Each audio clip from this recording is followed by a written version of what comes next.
72 years ago, 21 candidates sat the first Master of Wine exam. Only 6 of them passed and became the first Masters of Wine. Since then, many have attempted to become Masters of Wine, but only few succeeded. How few, you ask? Well, there are only 421 Masters of Wine worldwide, which means that more people have been to space, have won an Olympic gold medal, or are billionaires. The exam is very challenging overall, but the most notorious part is the blind tasting, in which candidates have to describe and identify 36 wines over the course of 3 days. Without knowing anything about the exam wines, candidates have to identify the grape variety, origin, winemaking technique, vintage, sugar level, alcohol level, and or quality level. What might sound absolutely impossible to most people is possible, but it requires a lot of practice and patience. I passed my blind tasting exam 12 years ago, and while I still blind taste regularly, I'm probably not at the same level as I was back then. However, today I want to teach you how to identify wines blind by revealing my secrets to show you how to taste like a master. Ready? Let's go. I asked my team to go through past exam papers and select some of the wines from those papers for me to taste blind today. They selected some wines from the final exam, but also from the first year assessment, which is an assessment of the students' qualities and abilities after, well, the first year. I do not know what those wines are, but I will try to identify them here on camera. In the end of the video, I will reveal all of the wines to show you whether I would still be able to pass the Master of Wine. Well, this could go horribly wrong for me. Anyways, let's do this. All right, let's start with wine number 1. And well, in an exam, I wouldn't be able to see the bottles at all. They are all bagged up like that, but well, I can kind of identify this as a sparkling wine bottle without seeing it, you know? So I have a slight advantage here, but yeah, I mean, I think I would have been able to tell that this is a sparkling wine just by looking at the foam here, you know? So the wine has a golden color that is pretty clear to see, and there are fine bubbles rising up from the bottom of the glass to the top, which suggests that this is a sparkling wine. You know, that's easy. But when it comes to sparkling wine in the Master of Wine exam, you will have to give many more insights than just stating that it's a sparkling wine. In the exam, people ask for this wine, comment on the method of production, considering how it has influenced the style of the wine, identify the origin as closely as possible, and comment on the quality. So this wine has an intense flavor combining brioche notes with a little bit of honey, ripe apple and lemon zest notes. And especially the brioche notes suggest that the wine was aged on the dead yeast cells on the lees for a long time. On the palate, it has a very creamy texture, intense yeast flavors again, lots of acidity, a lot of freshness, really lively, slightly gripping. So this is quite a balanced, rich, but also fresh style of sparkling wine. The whole Master of Wine exam is written, so you're expected to give long, detailed written answers to all of the questions in the exam. In this case, however, I'm going to do this verbally. So when it comes to the method of production, there are certain clues in the wine that suggests how this wine was made. So that golden color, the fine bubbles, the intense brioche aroma on the nose, the creamy texture on the palate, those factors all suggest that this was made using the traditional method. So the traditional method is, for example, used for champagne wines. In that case, you make a base wine, a still wine, and then you re-ferment that base wine in a bottle, adding sugar and yeast to the wine in order to kickstart the fermentation. And all of that kind of brings out that creamy, yeasty kind of flavor because the dead yeast cells will remain in bottle for a long period, will exchange flavors with the wine, and then the wine will start smell and taste like that. When it comes to identifying the origin of this wine, you could definitely use the production method as one identifier, but there are many places that use the traditional method for producing great sparkling wine. So it could be, for example, Champagne, it could be Cremant, it could be Cava, it could be something like a sparkling wine from California. So this doesn't really limit the options very much. You can definitely use the grape variety characteristics in the wine to argue for the origin. So if you feel like this smells and tastes like Chenin Blanc, it should be a Crémant de Loire, or it could be a Crémant de Loire. But in this case, I think it smells like Chardonnay and Pinot Noir. So I don't think it's a Crémant de Loire. It's probably not a Crémant d'Alsace. It is not a Cava. It could be many other sparkling wines, however. I would use the quality of this wine in order to argue for Champagne. I think this is a really complex, deep, and really exciting sparkling wine. And Champagne has a reputation for high quality wines. This, however, can't be the only reason. I also think that the fresh, lively acidity really suggests that it is from a cool climate region. And the combination of all of those factors, the production method, the grape varieties used, the quality level, and the stylistic climatic expression in the wine, of the wine, suggests Champagne. When it comes to the quality of the wine and you are in Champagne, you should describe the quality in the context of the region. So you should use the regional quality hierarchy. I think this is a really balanced wine with great length, great intensity and complexity. And therefore, I think this is probably a Grand Cru level Champagne. It could also be a really great Premier Cru level Champagne. But yeah, I'm just going to swing for the fence and go, this is Grand Cru quality. All right, let's move on to wine number 2. And this is not a sparkling wine. It's a white wine. I mean, identifying the color is easy, but looking at all of the details in the color of the wine can be quite important in a blind tasting session like that. So this is kind of a pale yellow white wine, really clear and clean, slight golden reflexes, but not very, I mean, it's kind of pale yellow, I'd say. On the nose, this is very aromatic, quite flowery, quite delicious. I mean, this is definitely like a welcoming, really fruit-forward, aromatic wine. It also really has those rose petal notes. So yeah, good start. On the palate, this is really rippy, lively, refreshing, really crunchy. It has a good length. It's quite a lively, juicy, aromatic wine, really like a summer wine. But that description doesn't really help you very much in the exam. It's about identifying characteristics in the wine that answer the questions that the institute is asking. And in this case, the questions are, first of all, identify the grape variety. Second, identify the origin as closely as possible. And third, comment on style, quality, and commercial positioning. So when preparing for the exam, you have to put wines into different categories in order to be able to identify them quickly. This is certainly an aromatic wine. In that category would be grape varieties like Gewürztraminer, for example. There would be Muscat, there would be Torrontes, there would be maybe Viognier, there would be, well, many other grape varieties as well that I can't think of right now. So once you have identified the grape variety as being aromatic, you have to decide what the characteristics are of that wine in order to find out which grape variety in that category of aromatic grape varieties this is. I mean, this wine definitely has quite a lot of flowery notes, which is something that I associate very strongly with Gewürztraminer. Gewürztraminer often has those rose petal notes. Torrontes has that as well.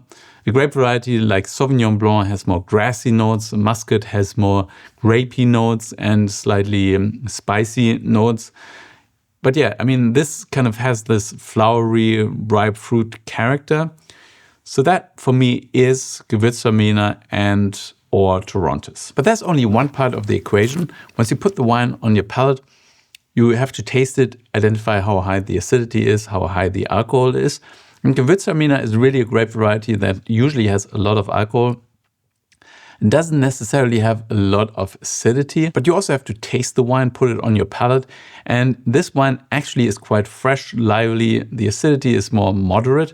Gewürztraminer is a grape variety that produces quite rich and concentrated wine with higher levels of alcohol and lower levels of acidity. So that kind of points away from Gewürztraminer and more towards Torrontes, in my opinion. It obviously could be a Gewürztraminer planted in a cool vineyard, harvested fairly early. But another aspect here is the color. Gewürztraminer does have pink-skinned berries. So oftentimes those wines tend to be a little bit more golden. And this is actually fairly pale.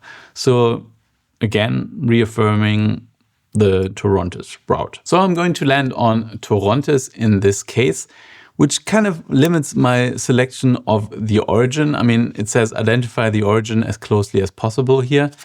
And I mean, I don't know many other places that grow Torrontes but Argentina. And as this is kind of fresh and lively, I'd probably go to Salta, which is a high altitude area in Argentina producing great Torrontes wines. And here's the really tricky bit, because if I would have selected Gewürztraminer as a grape variety, I probably wouldn't have been in Salta in Argentina. I probably would have been in Alsace or maybe somewhere in New Zealand where they produce crisper, livelier, fresher Gewürztraminers. And well, that would have kind of changed the whole game for me. So when you select the wrong grape variety, you might end up with a completely wrong answer, which obviously sucks. So my answer to the question, comment on style, quality, and commercial potential would be, this is a crisp, lively white wine made in a really refreshing way, focused on the fruit flavors. This is balanced, it has good length, the intensity is moderate, and the complexity is also moderate. So this is not necessarily a great wine, but a really good one. Therefore, the commercial potential or commercial positioning would be, this is a mid-range kind of white wine that could be sold in supermarkets, but can also be hand-sold in specialist retail.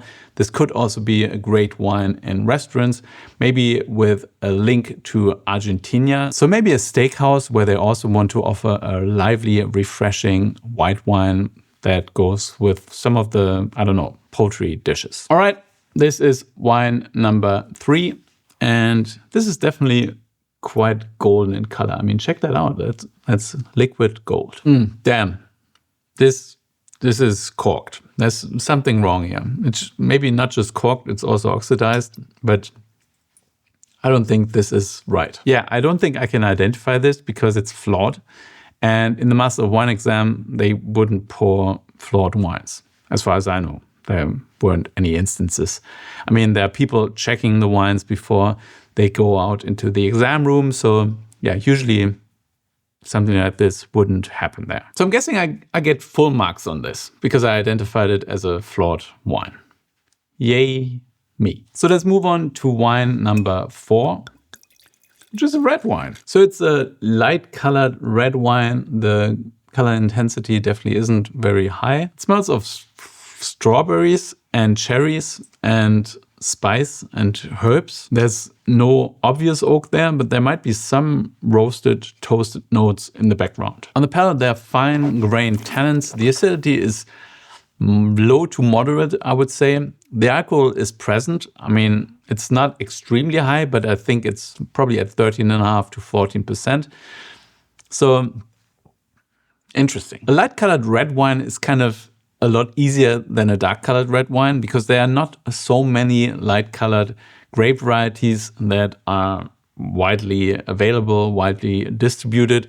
So it's much easier to narrow it down to the wine that you're looking for. So the questions for this wine are: identify the grape variety, identify the origin as closely as possible, discuss the production methods, and comment on quality and maturity. I'm going to give myself another little top up. So when it comes to light colored red wines, there are not that many options. Pinot is the most obvious one. Nebbiolo is another one. There's also Grenache or Garnacha, and then there are other slightly more esoteric options. So something like Trousseau, Trollinger, or maybe Xenomafro. From the question, which was taken from the Master of Wine exam, I can tell that there were 3 wines made with that grape variety, which definitely limits the scope of different wines that can be in the mix. Because, I mean, they wouldn't put 3 Trousseaus or 3 Trollingers into a Master of Wine exam. So all of a sudden, the list becomes very short, and I'd probably just limit it to Pinot Noir, Nebbiolo, and Garnacha or Grenache. Out of those 3 grape varieties, I think this reminds me the most of Grenache or Garnacha. I mean, it's light colored. It has really funky wild flavors, which I associate much more with Grenache compared to Pinot Noir and Nebbiolo. Nebbiolo also has those tarry flavors, which this wine doesn't have. And Nebbiolo would also have much more astringent tannins, much more aggressive acidity. This is a little bit more mellow. So yeah, I'd probably end up with Grenache in this case. So when it comes to identifying the origin, the question might actually also help you quite a bit. It might say something like, these 3 wines are all made using the same grape variety, but are from 3 different countries. Or it might say, these 3 wines are all from the same country. And then it's much easier to kind of get to the right result. I don't have that information because my team just wanted to embarrass me here, apparently. But, well, I'll work something out. So Grenache as the grape variety is usually from cooler climates. If this was a Pinot, I would be completely off, obviously. I would be in totally different regions because Grenache is usually not planted in places where you can also find Pinot Noir. So for me, this has more of an old world character. It's slightly more restrained, more earthy, a little dirty. This is also something that is often associated with Grenache. I think this is from a warm climate, but not from a super hot area, because it still has some balance. I mean, it has concentrated alcohol, the tannins are ripe, but there's also a certain freshness there. And the fruit flavor is a little bit more on the red fruit character side compared to the dried raisins or prune kind of notes. So when it comes to Grenache in the old world, the south of France is one option and Spain is another one. This doesn't have any obvious American oak influence.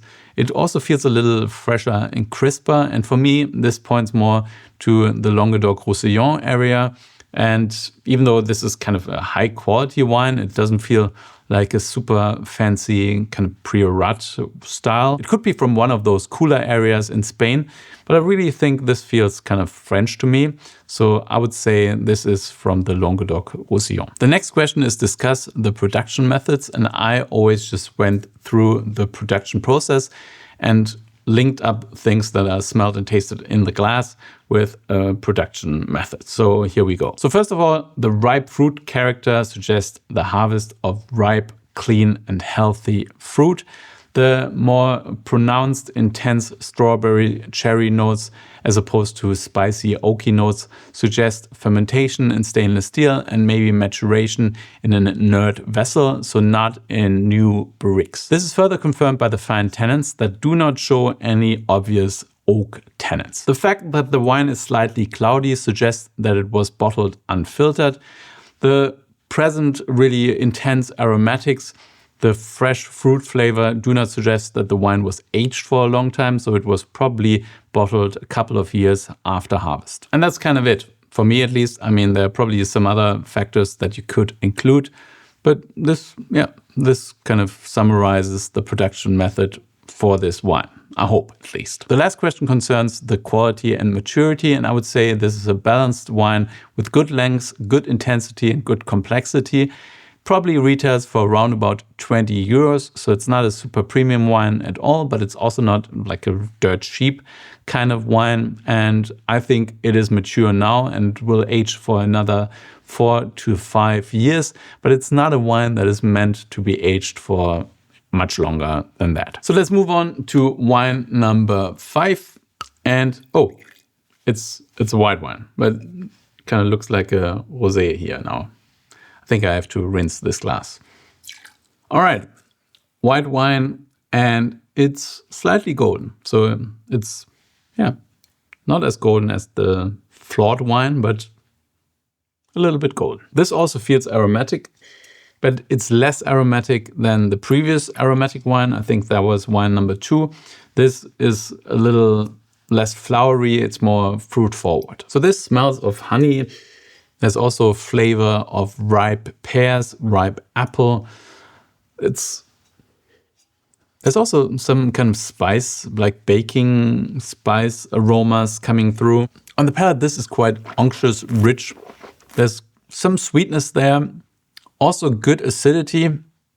So overall, good balance. But yeah, I'd definitely say that this is kind of off dry, and it has a long length. It's quite a like robust, round, rich kind of style of wine. So the first question is identify the predominant grape variety.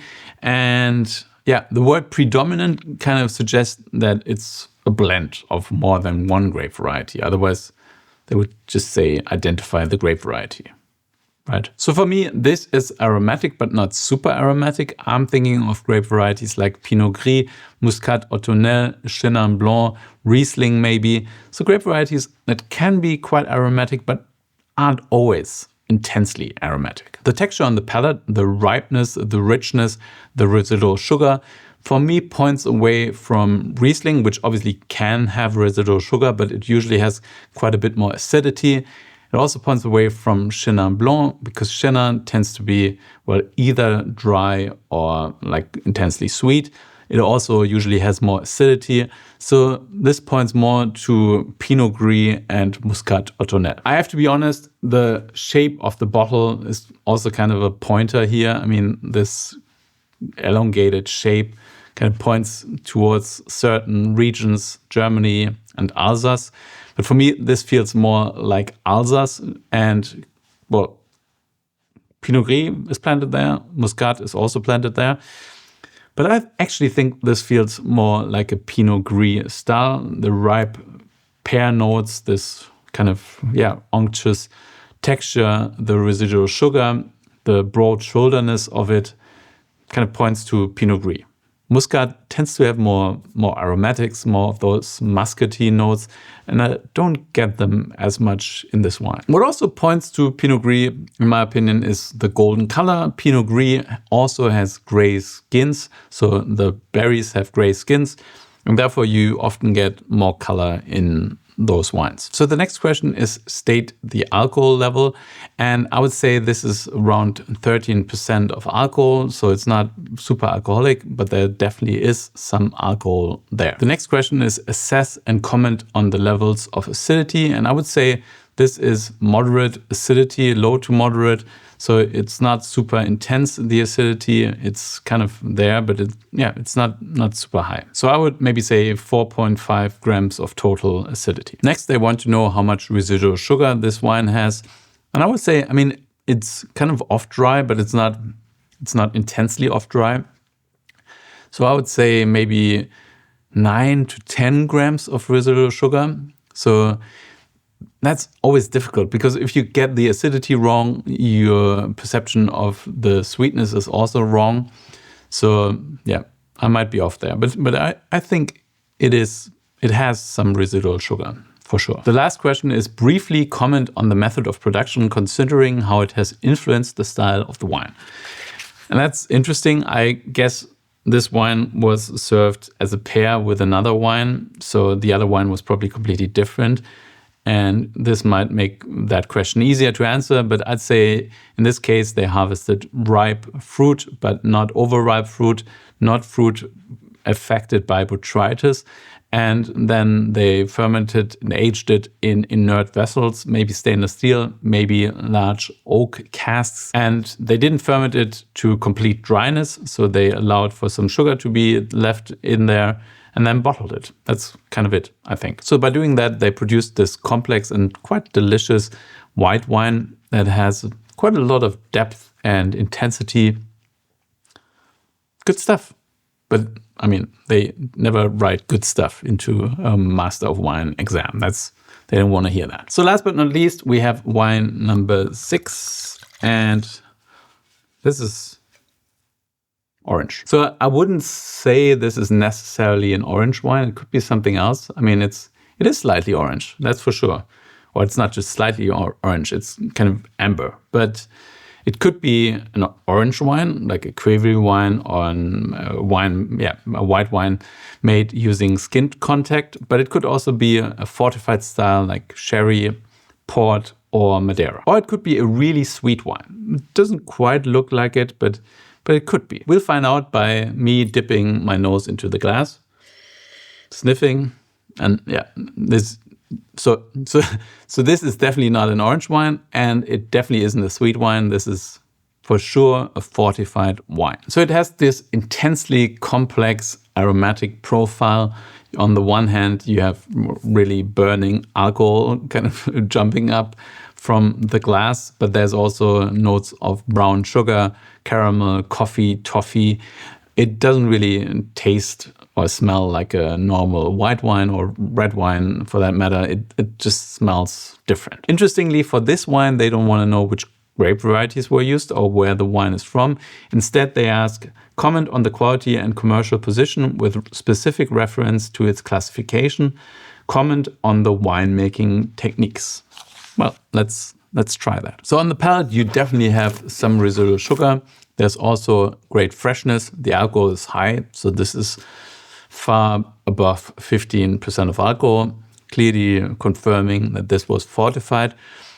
There's a little bit of a burning sensation, but there's also chocolate and spice. This is quite complex and really, really exciting. I love this kind of stuff. So even though they don't want to know where this wine is from, I'm still going to say it because, I mean, they don't want to know, or they are not asking, I guess, because this is fairly easy to identify if you know your fortified wines. This can't be a port wine because of the color, and this kind of suggests that it was made using light-skinned grape varieties. Also, the aromatic profile doesn't suggest that this is a port, so no port. This would suggest that it's either a Madeira or it could be like an Amontillado sherry, so one that is between Fino and Oloroso, not fully oxidized, but oxidized. So the color makes sense in that environment. It could be Amontillado, just judging it by the color, but if you taste it, it doesn't taste like an Amontillado. The acidity is too high.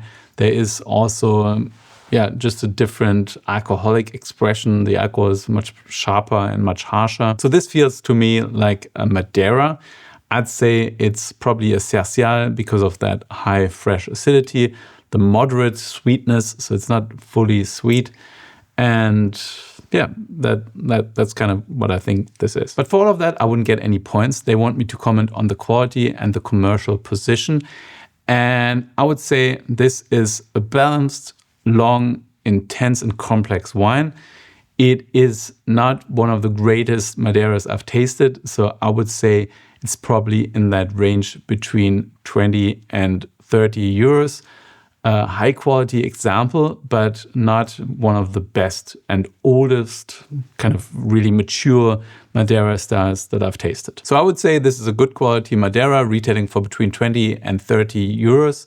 And well, what else is there? I think that should say it all. So the last question is comment on the winemaking techniques. And if this is a Madeira, and I'm pretty sure it is, then you would harvest the grapes fully ripe.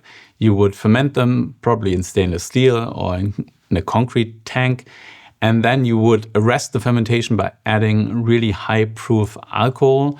That stops it all and brings the alcohol level up to 18-19%.